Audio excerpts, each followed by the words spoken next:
See no scars, so I don't hide them. Nothing can change who you are. You are denying. As far as the eyes can see. Oh my gosh, who are you? Oh, hi. I'm Kyle Baez. Nice to meet you, mama. Oh my gosh, God, Bias, I love your voice. What are you doing here? I'm with Zoe Baby right now. I'm out here doing the podcast. What you doing out here? I'm actually Zoe Baby. You ready to vibe the fuck out? Yeah, I love it, Bow. Come on.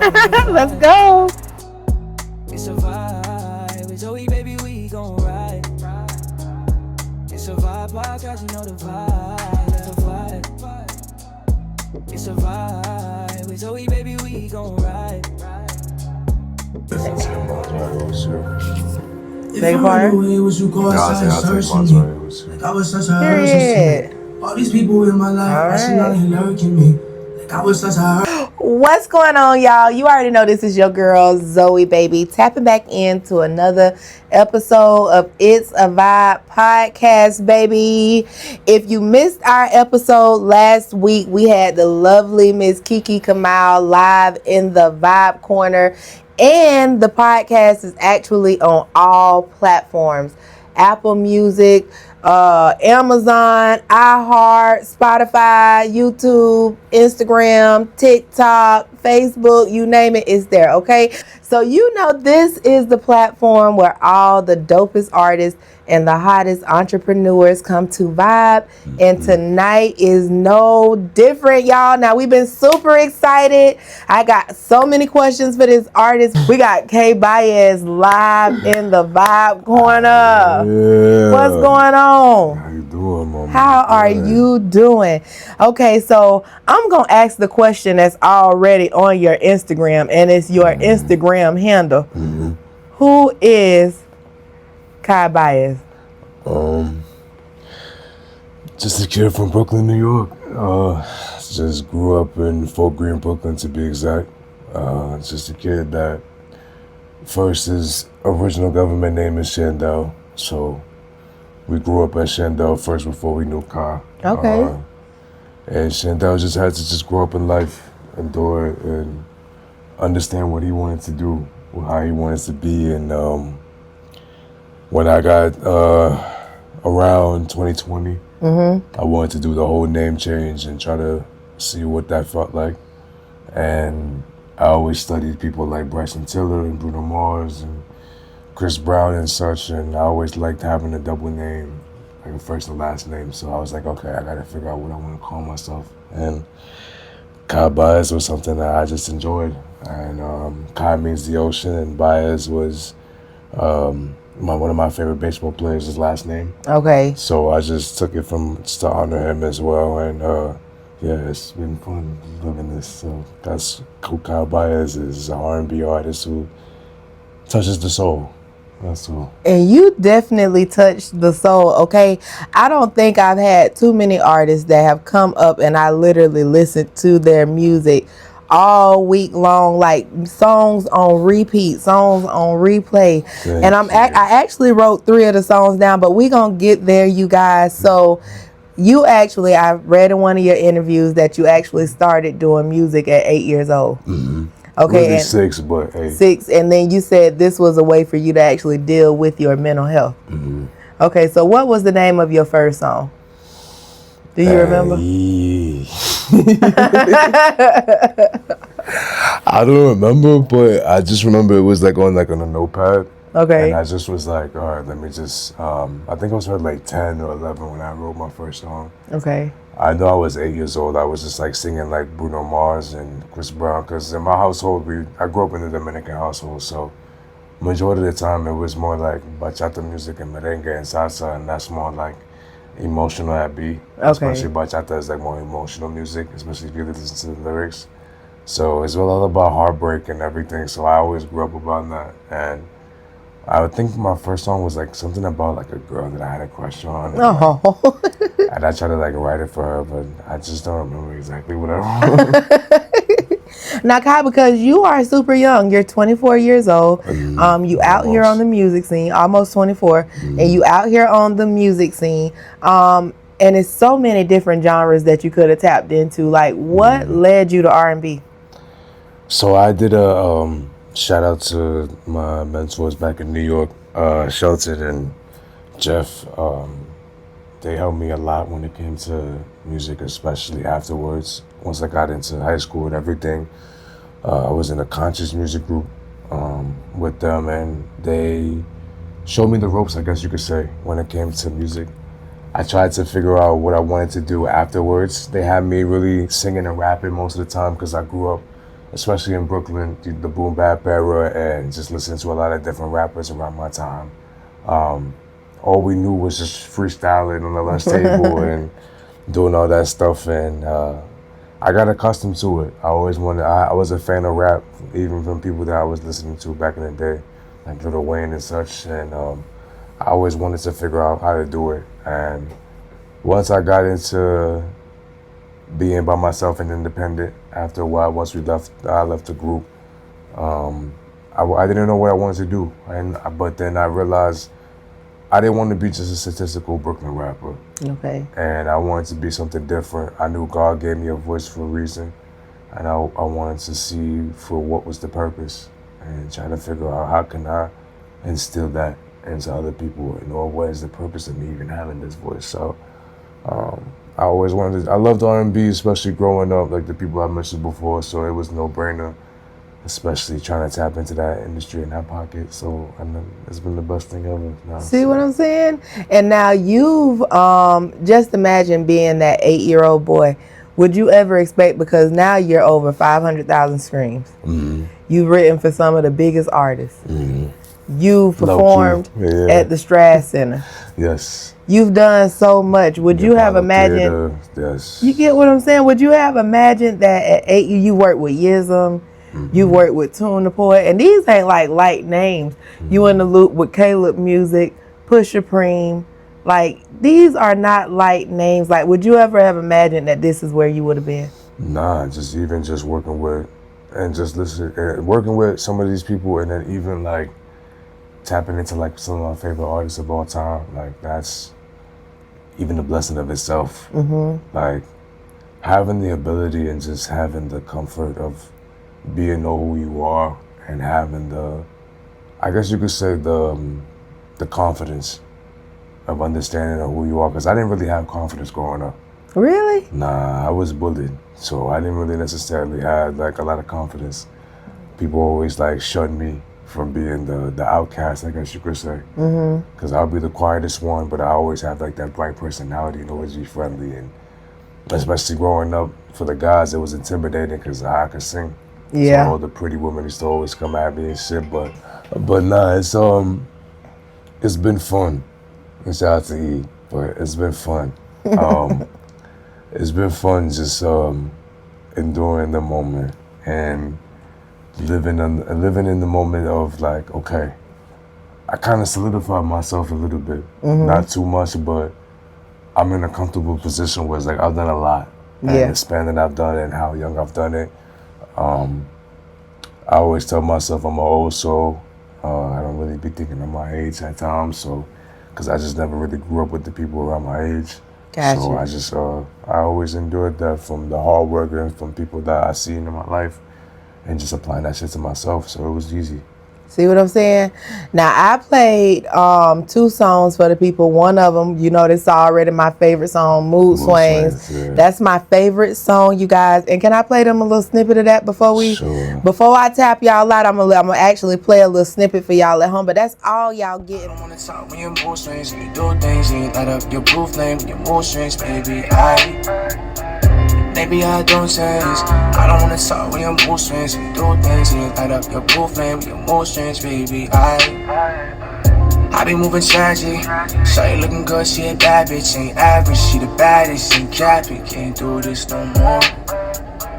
Girl, you want cute things, you deserve more than a few rings, and my boo thing ain't worried about losing. So, with that song, that is my vibe. But when I put that on my story last night, right, my homegirl was like, oh, he sounds like Brent Fayez. Another person compared you to, who was it? Bryson Tiller. And these are 2 people that you said were among your top artists that you kind of listen to? I love Brent for sure, and I grew up and I got to talk to Bryson actually personally, so that was a great moment as well. Like having that conversation with him and just even speaking to him was a great moment itself. He still owes me Golden Corral, so if you ever sees him, you still owe me Golden Corral. So out of those two, who would be your top feature?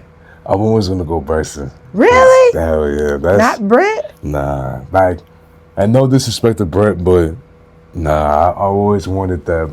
I still need that Bryson feature. Like I said, he owes me Golden Corral dinner, like a lunch dinner. So, but nah, I always wanted that because I guess you could say I told him personally that he owes me my career because it's true. Because at that time when I was trying to figure out R&B, I didn't understand like what avenue I wanted to go with. Mm-hmm. And at that time, The Weeknd and other people was out, but Bryson Tiller's Trap Soul album really kind of like implemented my sound because I wanted to continue the rapping, but I also wanted to add the soul flavor, so I didn't understand like what can I do. And when I heard Exchange, and then when I heard Don't, and then the rest of the whole album itself, I was just like, okay, like this is something that I can probably like get into it. And then I tapped into like The Weeknd and Party Next Door, and then I was like, okay, these guys are also doing the trap soul type of vibe, and I was like, okay, I want to get into this space at first, and that's how I like got into R&B, just doing trap soul. Now, if people don't know, you don't only do just R&B. No, you do a little rock. You do a little rap. Yeah, I've been seeing them. Yeah, when you tap into that emotional side, I be seeing it. I say more folk music than rock, but yes. It sounds like rock to me, but it's folk. It's your music, so it's folk music. It's acoustic folk, yes. Got you. Yes. Okay. Yes. Okay. So how do you kind of like travel in between those two spaces, between folk music and R&B, and still keep that same audience engaged with your music? I guess you could say and shout out to my mentor again, shout to him, but he always told me that music is the only thing that can enter your subconscious mind without asking for permission. Mm-hmm. And I want to treat that same value with everything I do. Yep. So it's like with any genre that I tap into, I want to be able to have that experience with you. I want you to experience my music in the best way possible. Because like I said outside, like my music my songs aren't songs, they're stories. Mm-hmm. So 95% of the time, you're gonna think about yourself before you think about me, because it's gonna hit you more than it hits me, because I wrote it for you, I didn't write it for me. Now I may have sprinkled a little bit of my personal life, but I watch everything from everybody. I go on social media and I look at all the bullshit that's happening outside, or I tap in with my peoples and I listen to their stories and how they relationship dramas or how their single life is going, or I listen to podcasts and I watch their stuff, or I go on YouTube and I find some people that I watch on their shit and I listen to their life story. Mm-hmm. Or even Pastor T.D. Jakes. Like I listen to his testimonies and sometimes understand his worship and see his sermons and understand, okay, I get the message. And it's like, how can I relate that to my music? How can I tap into people and tap into the voiceless? Like I tell people sometimes, I speak for the voiceless. Yeah. Because I don't like and I'm a mental health advocate as well, so I know what it feels like to not have a voice at times and not understanding how to speak, right, or how to get an actual understanding of what you want to say. So it's more easier for me in that aspect of just trying to help those who need to understand that is actually how they felt and they just didn't know. I know that's right.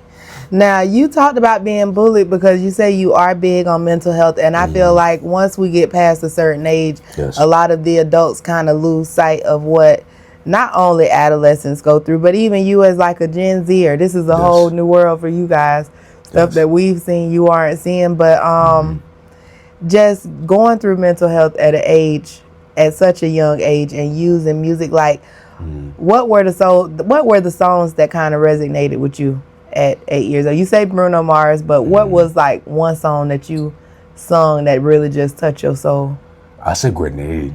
Grenade? Yeah, I grenaded when I was your man for some reason. I don't know why. How Grenade go again? Catching grenade. Yeah. I ain't want you to sing it, baby. I'm just driving with you. That's my boy right there. DJ Babyface is the goddamn bartender, y'all. Shout out to DJ Babyface pouring up the drinks back there for all of us because Liz is out. And y'all make sure y'all keep my bartender in your prayers. She does have some personal stuff going on. We definitely miss you, Liz. Life ain't the same without you, girl. So hurry your tail back onto the vibe corner, honey. Okay? But yeah, being that 8-year-old, and why Grenade? Because I saw the music video, and I saw someone that looked just like me. Bruno is also of Hispanic descent as well, and just seeing somebody like almost look identically like me, dressing like me, because at that time I didn't really grow up with streetwear. You know, my parents they taught me suit and tie is really all you need, and dress fancy and dress classy, because that's how you get business done. So I used to be 8 years old, always going to school with a suit on, and I didn't care if it was 90 degrees outside or 75, I'm still gonna wear my suit outside. And I wanted to be classy looking, and I wanted to actually look professional and look the part. And seeing that video and then seeing him carry the piano up the hill with the suit on, and it was just like, I want to be just like that. And I want to have like something in that of a resonance to that, and actually try to feel like I can be just like that. Okay. And it gave me motivation to actually come up my shell and understand, okay, I think I can do something with this. Got you. Okay, so you grew up in New York City and you came down here when? 2019. 2019. Okay, what was the biggest transition? Because you spent a lot of time in New York, so it's kind of like half and half right now. So you spent a lot of time in New York and you've been here for almost 7 years, right? So what's the biggest difference between the two?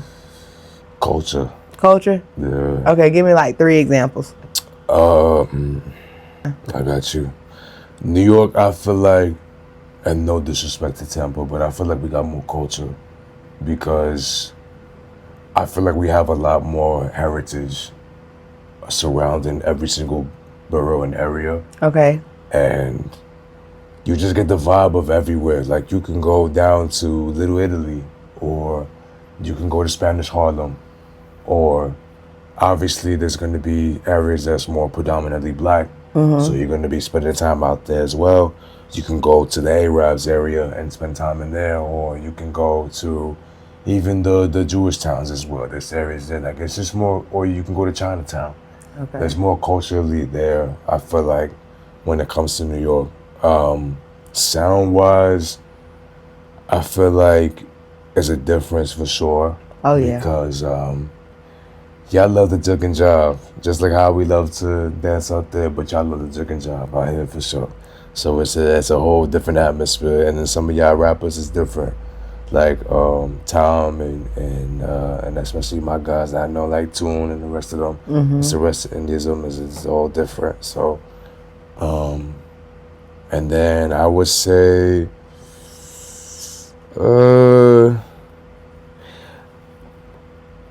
I'll say the weather. Oh yeah. Obviously, but then also the distance of things that I got. Like, 30 minutes ain't 30 minutes from over there. It's really not. 30 minutes out here, like, it could be 30 minutes or it could be an hour depending on traffic. Yeah, but New York is the same way. Yes, but we got trains and buses. We got other public transportations that we can take. Y'all out here is more like, y'all need to have a car out here. I think that was my least favorite part. I went to New York one time, and as far as culture goes, New York was the only place that I know wore ski mask in the winter. Okay, we are in Florida. Do you understand what I'm telling you? Can you imagine a Florida girl first time in New York walking down this damn 20 fucking mile radius that they call a block? I had to go to school in -5-degree weather. Yeah. But I'm just that's a culture shock for me That's though. cold. Cause see down here, if somebody in a ski mask, you're getting robbed. Now, of course, we out there. We need that ski mask to protect ourselves from the cold. My friend thought it was funny to just start running when she saw this man. You know what I'm saying? So I'm like, what the fuck is she running for? So I started running too, and the man looking at us like, what the hell going on? I'm just cold, and I'm like, no nigga, you trying to rob us? You know, I was scared as hell. So yeah, just cold. subways and 10-mile blocks. box. with the hot warmers on my I hands bet. and my pockets. I used to put that joint in my coat pocket. Going to the train stations. The train stations used to be cold. They don't know about it. They don't know about that. They don't know about having the little hot warmers. I used to have long johns. No, where I you used to from, have baby? long Face? johns. Oh, I used to have long johns underneath the sweats.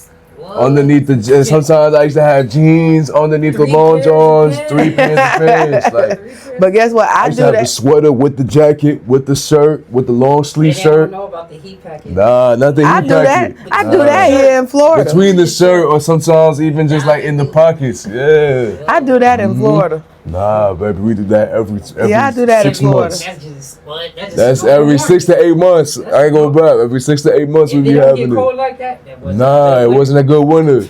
Oh no, that was not. I've been in them. winters where there was snowing profusively, where it was like maybe like 6 to 10 inches of snow, and there be winters where it don't snow, but it just be super cold. Like I can't I take look at it. my phone, it would say it would be like 1 degrees, but then I'll be like, okay, let me see what it says it feels like, and it'll say it feel like -2, -5. I can't take it. Make I your can't lips take chat. it. Talk. Can't even smoke outside. That Yeah, shit. no. I could not take that. Oh my God, I can't take the winter. No, winter in New York, but I heard that in the summer is really nice. I love summer in New York. Summer in New York is my favorite thing of all time. Really? It's favoriteest thing in the world. Yeah, they say that's when you You wear. cannot experience a summer like a New York summer. That's all I gotta say. There's black parties everywhere. There's cookouts. You got concerts. You got even street performances. Sometimes you even got people that's just throwing house parties for no reason. See? Like it don't matter what boat parties. Sometimes like it don't matter where you at. You can go to the clubs out there during the daytime and brunch spots. Like the brunch spots be lit out there during the summertime. See what I'm And saying? be out. Like even the parks be throwing some shit sometimes, like adult shit sometimes, and motherfuckers be out there be wilding. Like, we don't be caring. We illegal out there, so we smoking like a motherfucker out there too while throwing a little cookout. So it don't matter what we do out there. It'd be See a what I fun mean? Shit. Fun New York summer. Can never forget that shit. Okay, so who would you say has the better music, up north or down south? Yeesh. On the I grew up spot. with both, so it's like That's right.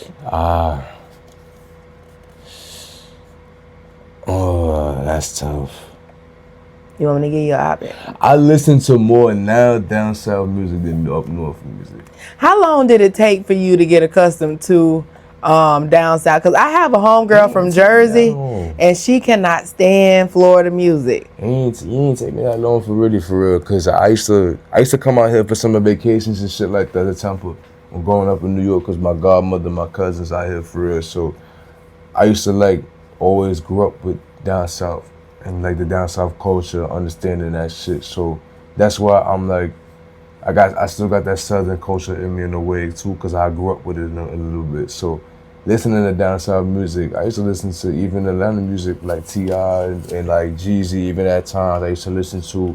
So like I used to grow up around that culture for real, and just like understanding that. And like even the newer generation like YB and all that stuff, like I grew up listening to them. Fredo Bang, what's it called? I love Fredo. Kevin Gates. Okay. Even out here, like just there's a lot of motherfuckers out here in Florida I listen to. Rest in peace to 350 Heen, but I used to listen to his ass a lot too. But there was a lot of people I used to grow up out listening to for real. And I just grew up listening to down south music. I love down south music though, but it's nothing like home. But I like. But you know, down south is the real deal. Yeah. Period. Okay, so I want to play a game. What's You up? ready? Talk to me. So now we are going to. I'm gonna throw a name out there. 2 names, and you gonna tell me of these 2 which one is the king of R&B. Oh no. Oh yeah. Okay. Okay. Oh yeah. Oh no. Oh yeah. Okay. All right. Here we go. Okay, here we go. So the Take my shot first, before I did. Go ahead. the first one is gonna be Chris Brown versus Usher. And before you answer that, if y'all are watching at home, y'all are actually going to have to tune into this on YouTube for the full length interview, baby. We finna get into our game night. We finna get into some more dope ass music, some more dope ass topics. So y'all make sure y'all stay tapped in. And I'm telling you, Apple Music is where it's at, okay? All music. I searched on YouTube. Some of his music is on YouTube. Y'all can tap in right now on YouTube. But if you want to get the full experience, make sure y'all tap into Apple Music. Amen. Apple Music. Y'all run that up. And if y'all want to support the motherfucking cause, y'all can definitely send a cash out. Zoe Baby Podcast, okay? ZOEYBABI Podcast. Support a sister, support a sister, support a sister. I love y'all. Stay tuned. Don't go nowhere. Okay. Here we go.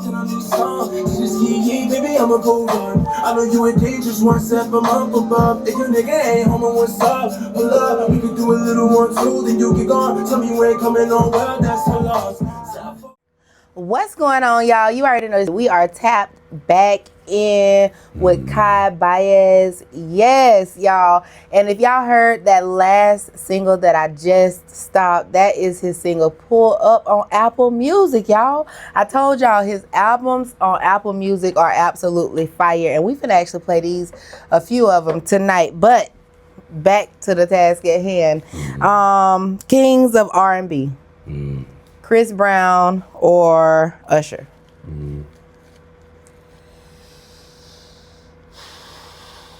I feel like Usher had to walk before Chris Brown had to crawl, so I'm gonna say Usher. What? As a king of R&B?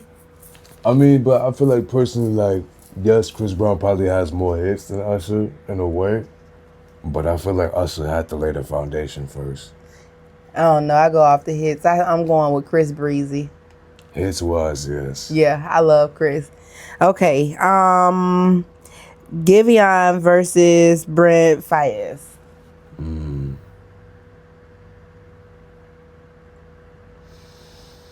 I'm gonna say Brent. You gonna say you love Brent? Even though shout out to my deep voice brother Giveon, but I feel like Brent is more. So is Brent? I love Sonda. Like when he first was in that music group Sonda, and he did his own projects with them, and then did his own individual stuff. Like I loved it, but. What song do Brent Faiyaz? I mean, not Giveon sing. A mainstream song. Well, those are deflated. Guess they feel like it's like me. It's inside of the baby. Ooh, that's what the hell I'm talking about. Now, you said when you was in school, you used to woo all the ladies with your voice. Do you still do that today? You be serenading women? You the ladies' man. I plead the fifth. But the voice does its job. The voice, it definitely does. Whichever one. But it both does its job. I just don't understand how when you sing, your voice is like so kind of like low, but when you talk, it's like Barry White. Yeah. I call you Pop Smoke. Call me whatever. So what is one of the biggest challenges? Because, okay, you say you big. I love mental health, right? Yes. What was one of the biggest challenges that you had to overcome in order to become your greater self today? I guess having to go through trials and errors. I feel like as humans, we have to go through psychological events that, yes, can be traumatic. That's how we have PTSD, but sometimes we can't let those traumatic experiences make us. And I had to understand that whatever I was going through isn't going to be the deciding factor of who I am and who I'm trying to strive to be. So you suffer from PTSD as well? There's a lot of things, honestly, but yeah, I got PTSD, anxiety, social anxiety, suffered from depression. I've I was a suicide attempt person as well. Really? I'm a suicide survivor as well. Yes, ma'am. Okay. I have my butterfly with my semicolon behind my ear. I don't really notice that tattoo as often, but it's always there as a reminder. And my birds on my rib cage are the 11 birds of the times I wanted to quit life. And my biggest bird is towards by like my armpit area because that's where I wanted to do it as well. And just talking about moments like these, they're also just like, you know, moments of learning. You know, moments of like of bouncing back and learning throughout the times. It's like, wow, like I was in a real deep thought process in life. And as humans, we go through a lot. You know, we can go through, I remember I heard this one lady in a TED Talk, she said that we go through 60% of the time, we think about negative energy and negative thoughts as well. And that 40% is where you find positivity. And I always look for the 40% more than the 60. Okay. So I always try to be nice and try to be like, you know, this amazing and fun and bubbly person because that's just who I naturally am.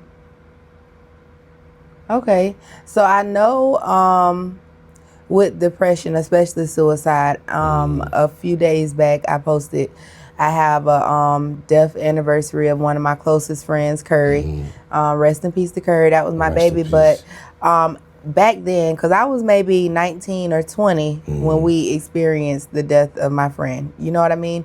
And I didn't really know a lot about depression and things of that nature. But what are some of the triggering, like right now I work with veterans. And that's a lot of the things they go through. PTSD, depression, anxiety, as you stated, panic attacks. Like, what are some of the things in life that kind of brought about those feelings? Was it like a specific moment that led to that, or was it just a bunch of different things happening at once that you had to process that led to like your depression and anxiety? I think it was just like different moments within my life that caused it. Okay. And it was from ages from like, you know, from 6 to times I can't even remember at 4 or even at, you know, 8, 10, 11, 12, 13. I feel like every year was always a pivotal moment that I've always had. And even just being in a, like I said, in a predominantly Dominican household, but also being in a first generation of a immigrant family. Their culture and aspect of things and the way how they live life is different from what we go through here. And also just knowing that how they grew up in their culture and their country is different from how I grew up here. Because at the end of the day, yes, I'm Dominican American, but I'm American born here. So I never really I grew up also within the country, within the cultures of the country as well, of Dominican Republic, but 90% of my time was here. And how we treat mental health and everything over here is different from how they grew up over there. And it was a hard conversation, but then after a while, both parties understood and both parties started to, you know, learn from each other and wanted to learn how to actually coexist within that. And listening to other people's testimonies and listening to other people's stories when they go through mental health journeys and understanding how can I use that within my own music. Like I said before, I always wanted to be the voice of the voiceless. So how can I do that within my own music? And I can use that within the mental health space. Because we all go through the same things, whether if it's different times, different days, different years, different seconds, but it's always going to be the same emotions. Right. So your heartbreak and my heartbreak are going to be two different stories, but it's going to be under one umbrella, which is heartbreak. So that's going to be our resonating thing that we're going to be like, oh my God, that's how I know how that feels. Got you. So when you started your music, so did you start your music with your first EP, The Untitled? Yeah. So that was the first one that you actually no, dropped? Send a Message was the first EP. Okay. Yeah, Send a Message, and then it was Untitled? Yeah, that was like my first, I guess you could say, like album length project I did. Now, when I listened to Untitled, first off, why did you name it Untitled? I didn't want to put a title on the on the album because I just didn't want people to classify it to whatever it is, because I have so many different type of genres in there. I'm singing in Spanish. Yes. Doing more like upbeat R&B, and then there's times where it's more heartbreak, and there's stories of of low lifetimes, and I just didn't want to box it into one type of genre or even one title. So I called it Untitled because I wanted to just let whatever the audience feel like is the title. Got you. Now you did do a little Spanish one too in there, and I was like, Yes. okay. That's when I was like, okay, because I thought you were just African American, but you Yes. are actually African American, Dominican, and you're Yes. also West Indian. I'm from St. Martin as correct well. me because I was Yes. wrong. I thought Indian and West It's Indian okay. was the same thing, but we learn something new every day. So you African American, Dominican, Yes. West Indian. Yes. Like how is that? Okay, so your mom Dominican? Yeah, so my dad, my mom is Dominican, and I guess you could say on the wider side of scale of Dominicans. Okay. My dad is more Afrocentric Dominican, and also from the West Indies. My grandfather's from St. Martin. Okay. And my grandmother is from Dominican Republic. So what is it like growing up with all these different cultures? Yeah. Like, what is it like growing up with that? And then how do you feel like all of your different cultures kind of tied into your sound and into your music? So I didn't speak English until I was in school. Okay. Majority of the time was Spanish in my household. My parents didn't really understand. They understood English, obviously, from being here for so many times. But speaking, it was a little bit broken. Okay. Until I grew up in the school rankings, that's when I was able to help them speak a little bit more better English and stuff. But, Okay. predominantly, my first language is Spanish. So I grew up in Spanish culture, Spanish music, Spanish dancing, and Okay. just living the lifestyle of just being a Hispanic person, I guess you could say. Excuse me. And I grew up listening to bachata, merengue, and salsa, and most of my favorite artists is like Frank Reyes, Anthony Santos, Romeo Santos, and Prince Royce, and a couple more people. And even now within the newer generation, like Bad Bunny and Roshan, and a couple more people like Ozuna and J Balvin, a whole bunch of other people. But I just grew up listening to Hispanic culture, and when it came to R&B, that was more when I started to like tap into more of like the Afro side of me and just African American side, and growing up in the hood and just growing up, I guess, in New York, listening to R&B most of the time within my friends and in the radio. You can never escape that shit. So just listening to it on YouTube and then just discovering it, it was more like, okay, like I like this genre. Let me see what it taps into and how can I implement them myself as just being this person who I am. Now, I actually wrote down my favorite 3 songs. Okay. My first song is, well, I have 4, but Okay. your songs is Mood Swings, number 1. Number 2 is Pull Up. Number 3 is Teenage Fever. Shout out to my boy CJ. Yep. For real. Then number 4 was the collab with Love You with Tuna Point, of course, Yeah. because I've been vibing that thing all week, I love literally. Shout out to y'all. And then the other one is unreleased. Yes. Can We Be in Love? This. That's my favorite, but y'all gotta wait for that one. Unfortunately, it is super fire, you guys. So when you're putting these albums together and when you're putting these songs together, because you have a lot of unreleased music as well, Yes. right? How do you determine what songs are going to go on an EP or which ones are going on an album?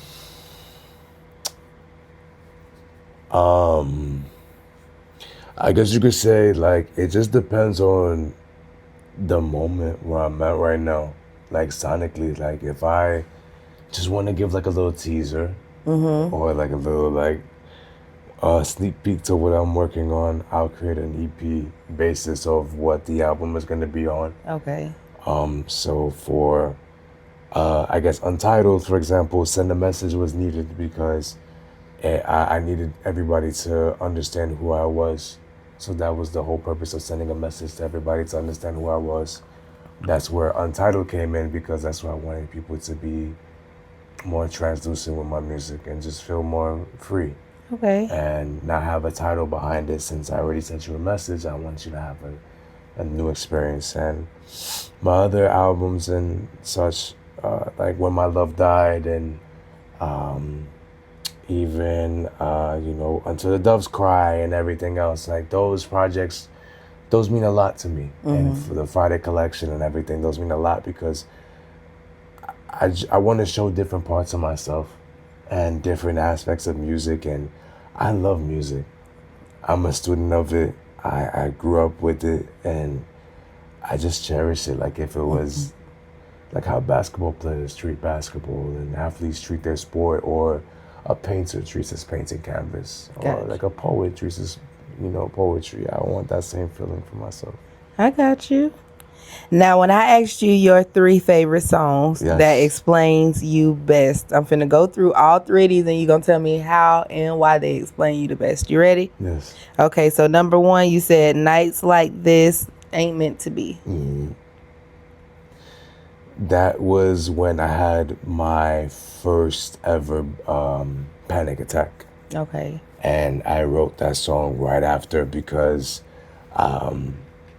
I didn't really have, like, I guess you could say, the best relationship with my father. Okay. So I wrote that song for Maryland to be like, okay, nights like this is hard, and sometimes I be feeling like this really ain't meant to be, because the way how my life is, and I see other people's life journeys, I'm like, wow, I wish I could be just like them.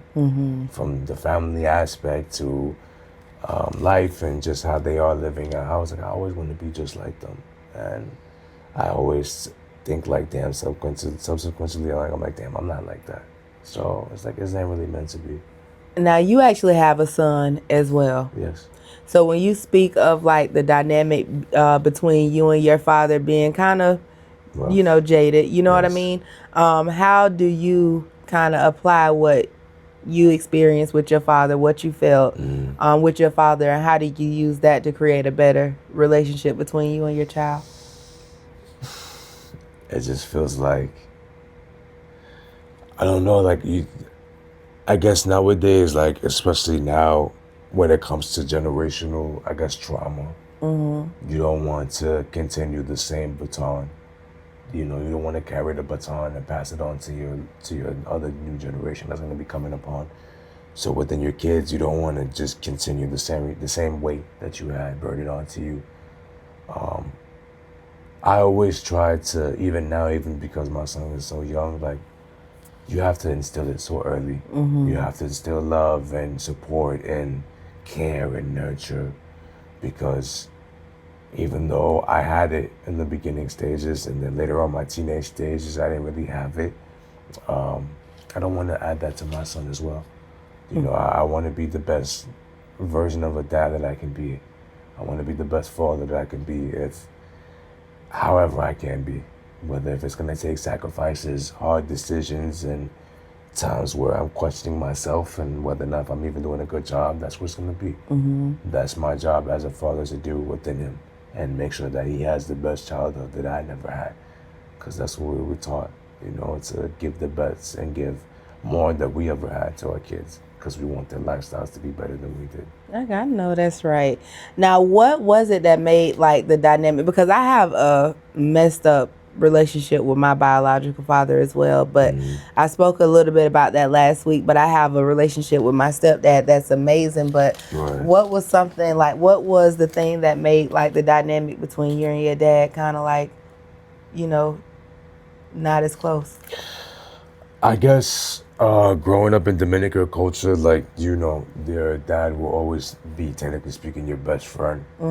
I was always a mama's boy. Okay. Me and my mama, I feel like that's like, my everything. I always call at times, because me and my mama, we've been through it all, through thick and thin. And I know mama, realistically speaking, I never really told this story, but my mama, I never really almost had the chance to grow up with my mama, because even after I was born, my mom got into a heart attack and almost lost her life after she was born with me. So realistically speaking, I was almost being raised as a single father and with a single dad and understanding that lifestyle. So the connection between me and my mama is more deeper than anything, and she just knows everything about me. Like from when I could just be crying 1,000 miles away, and all of a sudden she can feel that, and she'll call me and be like, "Are you crying? Are you okay? Are you sad? Like something's wrong." I feel it in my heart, and just being close with my mom just helped me a lot. My mama was there and my daddy at times because she was always like the semi-enforcer. So she always made sure that I didn't do wrong and always made sure that I was always okay. And I was a police kid too. So she was in the police force as well. So she never made sure that I was on no bullshit and tried to make sure that I wasn't being on no fucking nigga time. And so me and my daddy got close after a while, after the adult years. After once I was able to drink and share a beer with him, we got more closer and we got more fond within each other, and it was like, okay, it made up for the times that I lost with him, I guess you could say. And now he's, I guess you could say, heavy within my son's life, being there for him and being a granddaddy. So it's just more fun looking at that. That's and amazing. having that. Okay. Now the next song that you said Misunderstood. And tell us why you chose that song. I don't know. I feel like Misunderstood was like a pivotal song for me because I don't know. I feel like people just be so misunderstood within my own self. You may see like this lovable character, this teddy bear, almost energy vibe within me, and then at times I can be an asshole, and then there's times where I can be just quiet and mellow. Gotcha. And a lot of people can just misunderstood me at times. Okay. Where they feel like, I'm not this individual that I can almost portray to be. Because one minute you can see me as a lover boy, and the next minute I could curse you out in 6 different ways. And that's just because my aggression is there too. And but I just feel like I'm always misunderstood anyways in life. Okay. But I try to just keep walking in the straight path as much as I can. So what's one thing that often gets misconstrued about you that you would want people to understand about you today? Just because I'm from New York does not mean I'm aggressive to this fullest extent. Yeah, because us Floridians definitely think like that. Yeah, no, I'm not. As you could tell. As you could tell. No, it's true. As you could tell, I'm loving. I'm caring. I'm nice. I'm more warm feeling, if anything. I think in this season of my life, I've had to learn what love needs to be. And I just love giving love to people, regardless of who you are, man. Like I'm a loving person. I don't need you to scratch my back if I need to like make sure you're okay. Gotcha. Like how the saying is, you scratch my back, I scratch yours. I don't need you to do that. Like sometimes I just do things out of caringness in my heart. Like just last year for Thanksgiving, I went out to Ybor and gave out plates for the homeless. Oh, that's nice. Me and my family, we do that tradition. We call it the Alfredo tradition.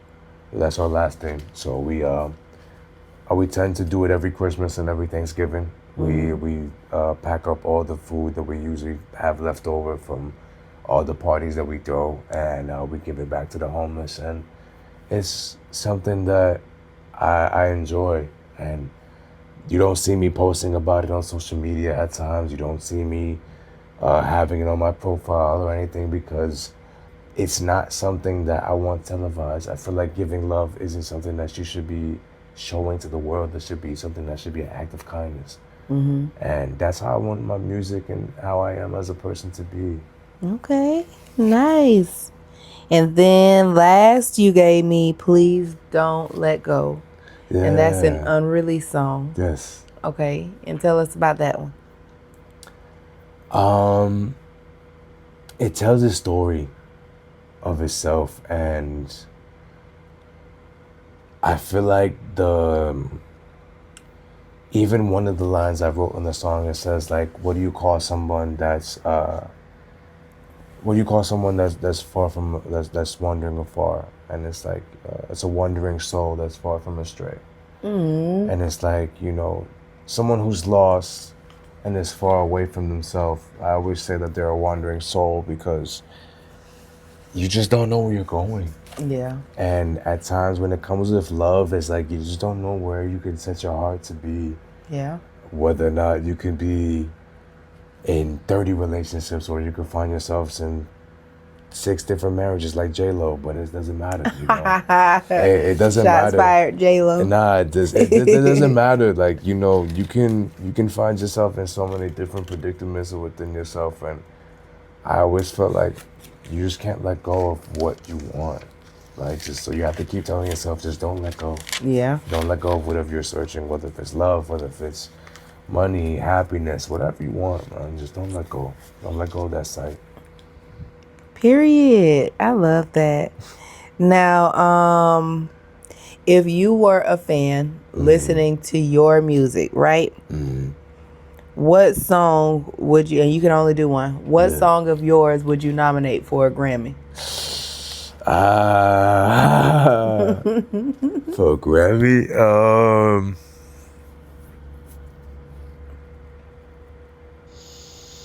probably, Please Don't Let Go. Okay. I would say, yeah. That's tough. Actually, damn, no, that's tough. That's a tough one, huh? Yeah, because there's so many of mine that I would choose.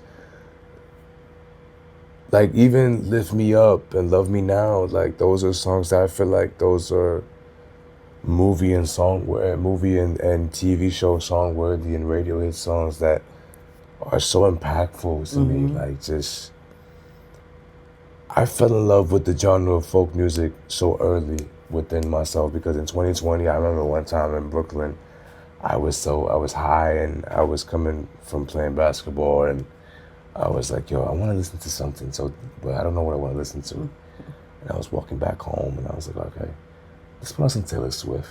For some reason, I don't know why, but her album Folklore was out, and I was a fan of Ed Sheeran and everything like that in the past, and Sam Smith, and I wanted to know who were they, and Taylor Swift was on my mind for some reason.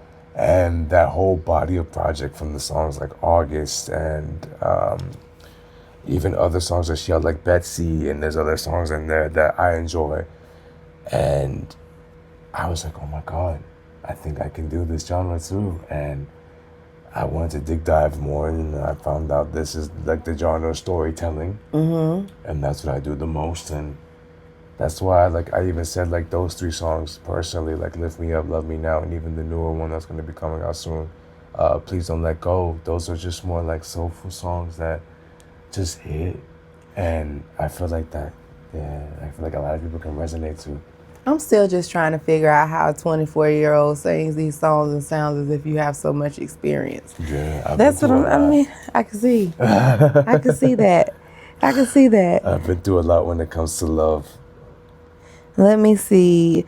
Yeah, because your music says it, like your first album, it sounds like, and I told you outside, it sounds like you searching for, you're just searching, like you're not searching ain't the right word, you're kind of like learning your person. Yes. That's what I would say. Yes. Your first album, your first EP sounds like you're learning your person. You're trying to figure out what it is that you like. And then when you go to the next one, it's kind of like you got it all figured out. Yes. Everything's going good. And then when you get to the last one, it's like, what the fuck? What the fuck, Kai? Who did it? And who the hell is Maria? Because you was singing about Maria, baby. Maria had your heart hurting. Maria, Alicia, a whole bunch of them. Yeah, like, who are those? Them your ex-girlfriends? No.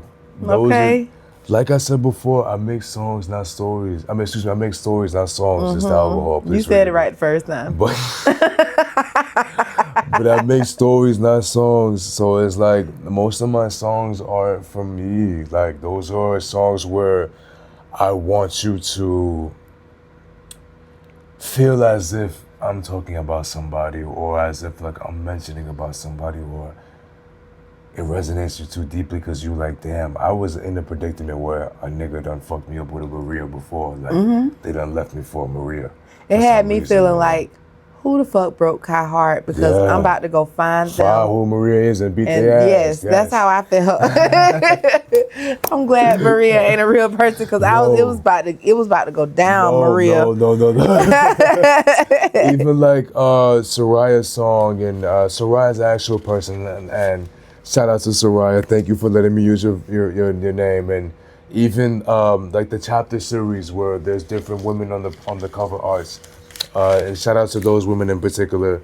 I wanted to make those chapter series so where every chapter is based upon that particular woman that's on the cover art, but not necessarily, because I want those to be like, stories that, quote unquote, they're going through in their personal relationships. So songs like Mood Swings that you saw on that album or that EP, or like the song with me and Rosary Hills, my brother, and there's other songs that they're on the different chapter series that I love, like Lost Me, Found You. Like those songs, those make up those EPs because they tell its own story within those projects. I love those songs. I'm telling y'all, and y'all are gonna love Kai even more once y'all check his music out on Apple. I'm telling you. Okay, now this is the fun part. Okay, y'all, so before I get into this final song, which is my favorite song, I'm giving y'all a snippet. Just as I promised, we are about to play a game because Kai happens to be a Gen Zer. Yes, this is so exciting, okay? And I'm super, super, super excited. So Kai, for this last game. Gen Z. No, you're Whatever, Gen fam. Z. You're definitely Gen Z. Yeah, unfortunately. I be trying to tell my people that my daddy didn't hold me. Okay, so what do a VCR, Blockbuster, and a VHS have in common? You can go rent the movie and pop that joint right in. Oh, you smart. You done seen this stuff online or something. Nah, I grew up. You done seen it? I grew up in those towns.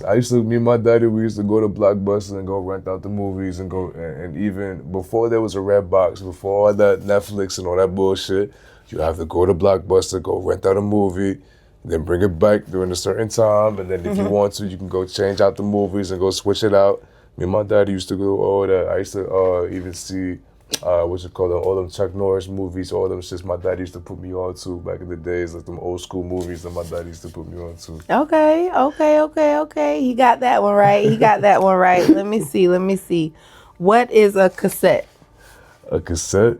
Ooh. Something that you can play music out of, but not necessarily out of, but you can like put music into it and then listen to it on the little, not the little cassette machines that you can put into. You keep saying the same thing. I say, what is a cassette? What is a cassette? It's like a little, it's like a little white box that like has like the little holes and stuff on it. I know what it is, but I think it's because of the alcohol that's making me mess up. It's okay. Yeah, a cassette is like a tape. It's like a little cassette tape player, That's as you right. can say, if anything. Yeah, you it's can a get cassette tape player, and then you got a cassette. Yes, you can What use the did we cassette tape use? player. You can use it, play it with it. What do we use dial-up for?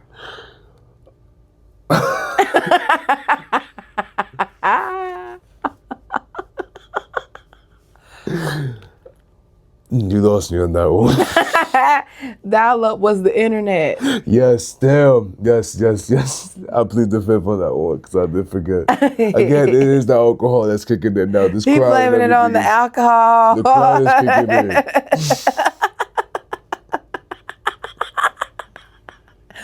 in. What was the name of Pocahontas' grandma?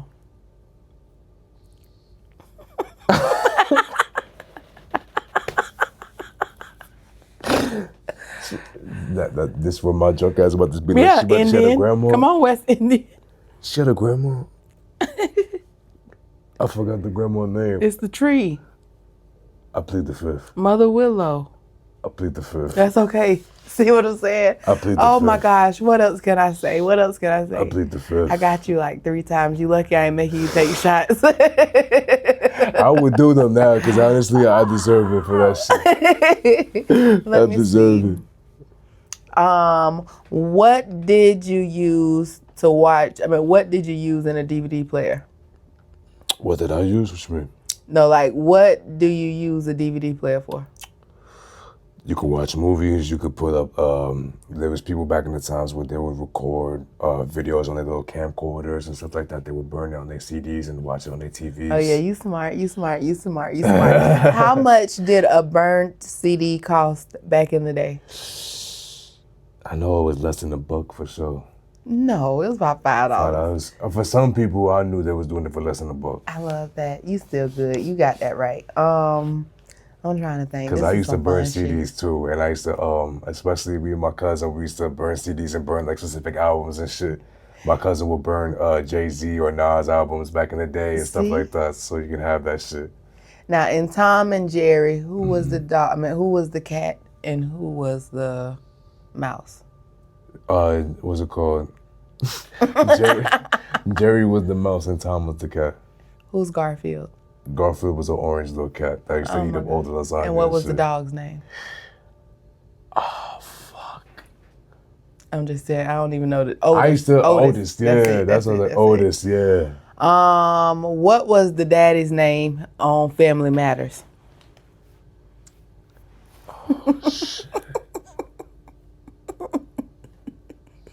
Did it start with like a B or something? I'm not telling you. I'm asking you.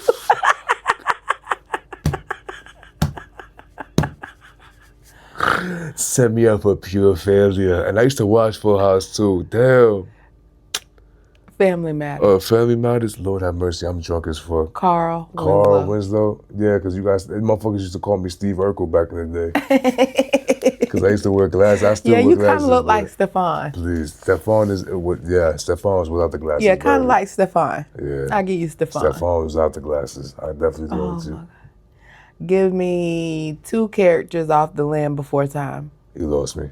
I plead the fifth. I plead the fifth. That was my favorite movie. I plead the fifth. It's amazing. Who is it with? No, it's a movie. Exactly. Who is it with? It's just dinosaurs. See, I played the fifth. I grew up with Jurassic Park, my love. See what? Fucking Curious George and shit. All right. What was the name of the bear that used to fight crime? There was a bear that fought crime. From Chicago, Illinois, 60652. The only bear that I knew that fought crime was the motherfucker that said only you could say forward fires. So that's the only bear that His name was Scruff McGruff. I heard that name before. Oh, baby. I love y'all. I love millennials, y'all. I love millennials. I heard that name before. Well, y'all, if y'all are watching at home, I want to thank you guys so much for tuning in. This is It's a Vibe podcast. We is with my boy, K Baez. I feel like we got to do a part 2 because I'm going to watch this and I'm going to be like, oh, why didn't I ask that? Watch what I tell you. I do that every time. We're going to do another one, don't worry. I'm ready. I had to make sure I got you before you turned famous. You already at the Strat Center and crap. You writing for celebrities and stuff. I'm okay. You over 500K views and shit. 500K everywhere streams and everything. I'm everywhere. okay. You know what I mean? I'm okay. You know what I'm saying? I did all right. You're right. I'm all right. Yeah, but we definitely had to get him before he hit the big stage, y'all. I'm telling you, he's gonna be huge. And when he turns huge, I'm gonna make this a private interview, and you're gonna have to pay $100 to see it. Shit, man, it's gonna be all about the time and money. That's it. But before I let you go, before we get into my favorite song, and I'm only giving y'all like 10, 15 seconds because my boy told me it was okay. That's the only reason I'm letting y'all hear it. But before we go, one more time, let them know who you are and where they can find you and what you got coming up. Is Kai Baez, and it's who is Kai Baez on majority of all social media platforms. It's KAIBAEZ. And we got a lot of stuff in the works, and just stay tuned, honestly. And make sure y'all check my boy out again. All you really got to type in is KAIBAEZ, and it'll That's pull all up you gotta everything do. that you need. And then if you don't have Apple, go ahead and pay that subscription, especially if you're a student. I think they have a student discount for like $5, $5 or $6. So download Apple, y'all. It's not that expensive. Do whatever you gotta do. There's a Get, family plan. download whatever. But when you get it, KAIBAEZ, and directly after that, It's a Vibe podcast with Zoe, Right baby. after that. Okay, directly after. Don't y'all miss it. Now, miss y'all it. make sure y'all stay tuned. We have another exclusive interview coming up. I'm not going to tell y'all who it is until later. Y'all know how I do. But as always, I love you. I love you. I love you. Thank you for another successful episode, and I will see y'all next time. Later. I've been moving on the same page, on the same thing. Shawty tryna go and maintain, it's a damn shame. All she wanted was the damn fame, but I see change. Every time I see your picture, I really miss ya. I just wanna go and kiss ya, but I figure that new nigga in the picture, cause he richer. I'ma be on double figures, hope it hits ya, yeah. You too busy worried about the limelight. I'm too busy worried when the time's right. Cause baby, I figure it out. My demons is tearing me out. And they keep on screaming and shout. Yeah, my problems is taking me out. I know that you feeling this now. I know that I'm feeling this now. Yeah. What would you do if I called? What would you do if I fall?